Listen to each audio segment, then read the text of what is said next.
चलिए, जय हिंद, वंदे मातरम। और आज मिलते हैं एक बहुत ही इंटरेस्टिंग टॉपिकों में से एक टॉपिक, क्योंकि सभी बच्चों का कहना है कि सर बहुत समय गुजर गया है, अब हम कम समयों में अंक ज़्यादा से ज़्यादा कैसे लाएं, और बहुत कम समय बचा हुआ है, उसमें भी बहुत सारे फेस्टिवल्स हैं और उसको भी लेकर हम लोगों को बहुत अच्छे अंक लाना है और समय हमारे पास बहुत कम बचा है, तो कैसे लाएँ सर। और बहुत बच्चे तो कमेंट कर रहे थे कि सर मैंने कुछ नहीं अभी तक पढ़ा, अब क्या करें कि मुझे ज़्यादा से ज़्यादा अंक आए। तो ध्यान से चलिए, आज उसी टॉपिकों के लेकर आए हैं कि आज हम लोग कितने कम समयों में ज़्यादा से ज़्यादा अंक कैसे लाएं, इस पर पूरी चर्चाएं करेंगे कि कौन कौन सी बातों पर विशेष ध्यान देना है जिससे कि हमें परीक्षा में ज़्यादा से ज़्यादा अंक ला सके। अगर आज का वीडियो आप अगर देख लेते हैं तो ये उम्मीद रखिएगा कि आपको 100% आपको ज़्यादा अंक आएंगे। केवल ये बातें मेरा मानेंगे तो मैं जो बता रहा हूँ उस बातों को मानने का प्रयास करेंगे, पक्का आपको 100% या उम्मीद जताते हैं आपको कि अंक आपको अच्छा आएंगे और अच्छे अंकों से आप पास भी करोगे, इस बात को ध्यान रखना। तो चलिए ध्यान से समझने का प्रयास करते हैं। सबसे पहले है हमारा, हम अब जो बच गया है मेरे पास, मेरे बाबू मेरे सोना, वो है हमारा सबसे गोल्डन चांस। ये सबसे लास्ट उम्मीद है हमसे कि अब हम लास्ट समयों में गोल्डन चांस को कैसे उपयोग करें जिससे कि मुझे ज़्यादा से ज़्यादा अंक प्राप्त हो सके। कहते हैं ना कि जीतेंगे हर मोड़ पर या खुद से वादा करो, जीतेंगे हर मोड़ पर या खुद से वादा करो, कोशिश हमेशा हद से ज़्यादा करो, किस्मत रूठे पर हिम्मत ना टूटे, मजबूत इतना अपना इरादा करो। कहते हैं ना कि जीतेंगे हर मोड़ पर या खुद से वादा करना है।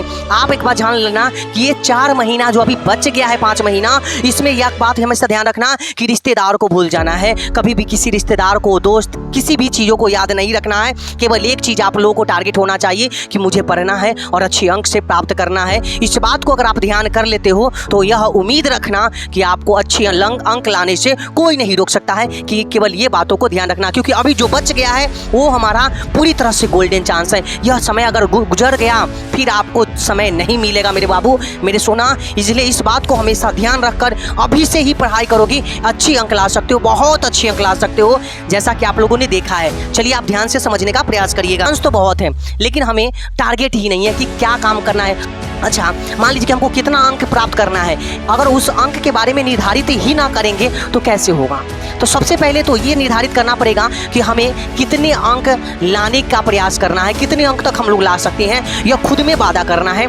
और इसका टारगेट आप लोगों को बनाना पड़ेगा कि मुझे 450 नंबर लाना है, 450 प्लस नंबर लाना है। टारगेट जब तक नहीं रहेगा तब तक आप कुछ नहीं कर पाओगे। एक बात सोच रखो ना कि अगर बात सोचो कि अगर मंजिल ही ना हो तो रास्ते पर चलकर क्या फ़ायदा। अगर कोई मंजिल की तरफ तब जाते हैं ना जब उनको पता होता है कि मुझे जाना कहाँ है, तो टारगेट ही नहीं है तो जाओगे कहाँ। तो सबसे पहले तो टारगेट आपको बनाना पड़ेगा। तो टारगेट बहुत महत्वपूर्ण चीज़ है, टारगेट जरूरी है, और टारगेट होगा तब जाकर आप काम करोगे और तब जाकर पहुंचोगे। तो टारगेट जरूर रखिएगा, हमेशा टारगेट जरूर बनाइए और रणनीति तैयार करो। रणनीति का मतलब मान लीजिए कि आप सब चीज़ नहीं, सबको उम्मीद होता है कि 500 में हमारा 450 नंबर आ जाए, सब सोचता होगा, लेकिन सब ऐसा काम नहीं करता होगा। सब सोचता तो है, सोचने वाले तो बहुत सोचते हैं, सोचता है कि सर नहीं, काश मेरे हम मुँह नहीं चलाते, भोजन अंदर में घुस जाता तो कितना अच्छा होता, काश मेरे भीड़ में खाना आ जाता तो बड़ा बिजोड़ होता, बहुत अच्छा होता, माने मुंह भी चलाने का जरूरत ना होता, डायरेक्ट खत्म हो जाता काम। तो लोग तो बहुत चीज़ सोचते हैं, सोचता है कि ताजमहल काश मेरा ही हो जाता, कितना बेटर होता। तो लोग सोचने को तो बहुत चीज़ सोच रहता है। अब लोग तो बहुत सोचते हैं कि हम अमानी हो जाते तो कितना बेटर होता। गरीबी में पैदा लेकर बेकार कर दिए। लेकिन सोचने के लिए क्या है, सोचने के लिए आप स्वतंत्र हो, कुछ भी सोच सकते हो, लेकिन आप ये बात ध्यान समझो कि आप कितना उस जो सोचते हो उस पर कितना आप काम करते हो। जब तक आपके पास सोच, टारगेट तो बना लिए हो, लेकिन आपके पास अगर रणनीति नहीं है कि चलना कैसे है, कैसे आगे बढ़ेंगे, तब तक आप कुछ नहीं कर सकते हो। तो एक रणनीति तैयार करना पड़ेगा कि मुझे कैसे पढ़ना है जिससे कि हम आगे बढ़ सकेंगे, और उस पर जिस टारगेट को हमने बनाया उसको पूरा कैसे कर पाएंगे, इस बात को ध्यान रखना, रणनीति तैयार करना। आगे ध्यान से समझिएगा। अब कहते हैं त्याग के बिना कुछ संभव नहीं है। जब तक आप अपने परिवार को, दोस्तों को त्यागोगे नहीं तब तक आप कुछ नहीं प्राप्त कर सकते हो मेरे सोना मेरे बाबू। तो सबसे पहले इस चीज़ को 4-5 महीनों के लिए भूल जाओ कि मेरा कोई रिश्तेदार है, मेरे घर में मेरा कोई दोस्त है या कोई भी है। आप केवल एक चीज़ का ध्यान रखना है, केवल मुझे पढ़ना है और पढ़ना है, और केवल एक ही काम, मुझे पढ़ना है और कुछ नहीं सोचना है कि मुझे क्या करना है, केवल एक ही काम सोचना है। और सारे रिश्तेदार को 5 महीने के लिए भूल जाओ। ये भूल जाओगे ना, ज़िंदगी आपकी बदल जाएगी, और ज़िंदगी जब बदल जाती है ना तो बड़ी खुशियाँ एक बार लौट कर आती है। जो रिश्तेदार कहते थे कि ये कुछ नहीं करेगा, वही रिश्तेदार आपसे मिलने का प्रयास करेंगे। तो इस बात को समझने का प्रयास करना। और कहते हैं ना, इसीलिए छात्रों का 5 लक्षणों में से आया था गृह त्यागी। तो गृह त्यागी में रिश्तेदार भी भूलना पड़ेगा आपको, तब जाकर आप सक्सेस हो पाओगे। तो ध्यान रखना, तो ध्यान से इस बात को समझने का प्रयास कीजिएगा। जब तक समझिएगा नहीं मेरे सोना मेरे बाबू, तब तक कुछ नहीं होगा।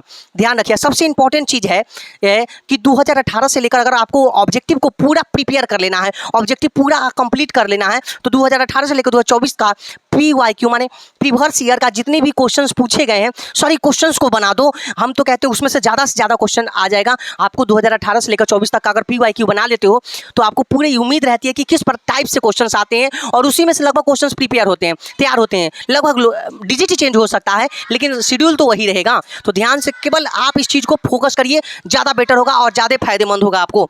इस बात को ध्यान रखिएगा। तो PYQ पर ज़्यादा विशेष ध्यान दें। जिस बच्चे को लगता है कि हम पास नहीं करेंगे, वो ऑब्जेक्टिव पर विशेष ध्यान दें। ऑब्जेक्टिव से ही बच्चा पास कर सकता है, यह उम्मीद रखो। ऑब्जेक्टिव से केवल पास कर सकते हो, अच्छे अंक ला सकते हो। ऑब्जेक्टिव पर कमांड होनी चाहिए, जब तक कमांड नहीं होगा तब तक कुछ नहीं कर पाओगे। इस बात को भी ध्यान रखना। अब कहते हैं ऑब्जेक्टिव पर ध्यान दे दो, क्योंकि 230 नंबर का कुल ऑब्जेक्टिव पूछा जाता है। तो 230 नंबर काफ़ी है, बहुत है। इस बात को ध्यान रखो, क्योंकि 100 में 50 बनाना होता है। इसका मतलब 230 नंबर का है, इसका मतलब 460 प्रश्न पूछे जाएंगे और उसमें से 230 नंबर लाना है। तो ये काफ़ी महत्वपूर्ण पॉइंट है, इस बात को भी ध्यान रखने का प्रयास करना।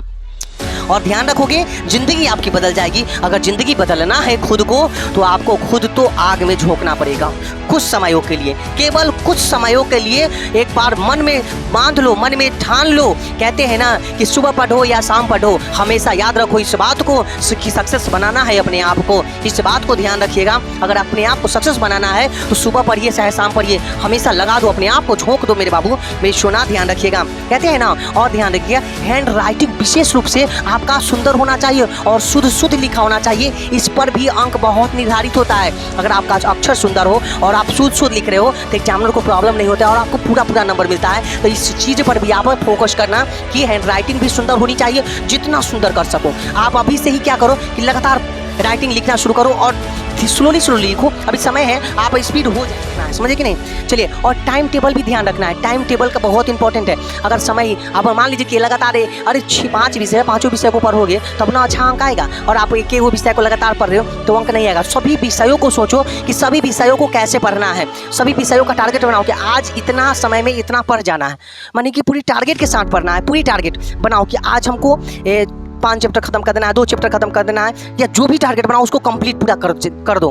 तो टाइम टेबल बहुत इंपॉर्टेंट चीज़ है। समय क्योंकि कम है, और सेल्फ स्टडी पर पूरा फोकस करो, क्योंकि शिक्षक आपको रास्ते बता सकते हैं, आपको मंजिल तक नहीं पहुंचा सकते हैं। तो मंजिल के लिए आपको खुद जाना पड़ेगा, और मंजिल तभी जा पाओगे जब आप सेल्फ स्टडी पर ध्यान दोगे। क्योंकि जिसने सेल्फ स्टडी किया है उसको ज़्यादा अंक आए हैं। क्योंकि देखो, सेल्फ स्टडी करोगे आप जरूर कुछ ना कुछ पॉइंट को सीखोगे ऐसे जो आप मन से लिख सकते हो। और कहते हैं ना, वहाँ परीक्षा में लिखा होता है कि विद्यार्थी यथासंभव अपने परीक्षाओं में अपने शब्दों में ही उत्तर देने का प्रयास करें। तो वो सेल्फ स्टडी से ही होगा। किताब को भी रीडिंग करिए, ज़्यादा बेहतर आपके लिए होगा। चलिए आगे ध्यान दीजिएगा। All subjective revision, all subject का रिवीजन करो। जितने भी आपके पास नोट्स हो गए उसको जितना बार हो सके लगातार रिवीजन करो, जिससे कि रिवीजन करते करते दिमाग पर पूरी तरह से बस जाए कि कौन सा क्वेश्चन कहाँ पर है, कौन सा क्वेश्चन है नहीं है। ये आपको दिक्कतें नहीं होगी। जितना हो सके रिवीजन करने का प्रयास करो। और क्वेश्चन बैंक 2 प्रकार के आते हैं। एक आते हैं जो आपको अभी क्वेश्चंस बैंक जैसे चैप्टर वाइज आते हैं, टॉपिक वाइज आते हैं, तो अभी टॉपिक वाइज पढ़ो। और दिसंबर के बाद जो है, दिसंबर में आप ना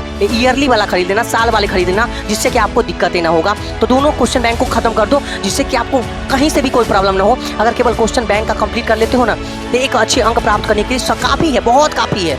कुछ चिंता करने की आपको जरूरत नहीं पड़ेगा। और टेस्ट पर जरूर ध्यान दें और बनाओ उसको कि हमको कितना अंक आता है, 100 में कितना अंक, कौन सा टॉपिक हमें छूट रहा है, कौन सा टॉपिक हमारा कमजोर है। इससे आपको पता चल जाएगा और उस टॉपिक पर आप विशेष ध्यान दोगे तो आपको वो दिक्कतें बिल्कुल नहीं होगी। चलिए, और मॉर्निंग में केवल मॉर्निंग में उस सब्जेक्ट पर ज़्यादा ध्यान दो जो सब्जेक्ट आपको लगता है कि ज़्यादा हार्ड है। क्योंकि मॉर्निंग में ना आपका मेंटलिटी बहुत अच्छा रहता है, सुबह में ताजगी महसूस होता है, जिस कारण से आप अच्छे ढंगों से आप उस चीज़ को पढ़ पाओगे और रिकवर कर पाओगे। तो हार्ड सब्जेक्ट को सुबह में पढ़ने का ज़्यादा प्रयास करो। ध्यान रखिएगा, समझे कि नहीं। अब इस बात को समझ लिए तो ध्यान से समझने का प्रयास करना। और मेरे बाबू मेरे सोना, समय बहुत कम बचा है, तो प्लीज़ इधर उधर ना करेंगे। आप मन में ठान लो कि जीतेंगे हर मोड़ पर, या खुद से वादा करो, कोशिश हमेशा हद से ज़्यादा करो, किस्मत रूठे पर हिम्मत ना टूटे, मजबूत इतना अपना इरादा करो। समझे कि नहीं? अभी से पढ़कर बहुत अच्छे अंक ला सकते हो। प्लीज़ इधर उधर ना बातें सुने और प्लीज़ अपने आप पर ध्यान दो। आप अपने आप को सुनोगे तभी जाकर सक्सेस कर लाओगे। 50 का वीडियो देखने से आप सक्सेस नहीं कर जाओगे, आपको सेल्फ स्टडी करना पड़ेगा। तब तक के लिए धन्यवाद। सबसे काइंडली रिक्वेस्ट है कि प्लीज़ सब्सक्राइब एंड लाइक जरूर करें।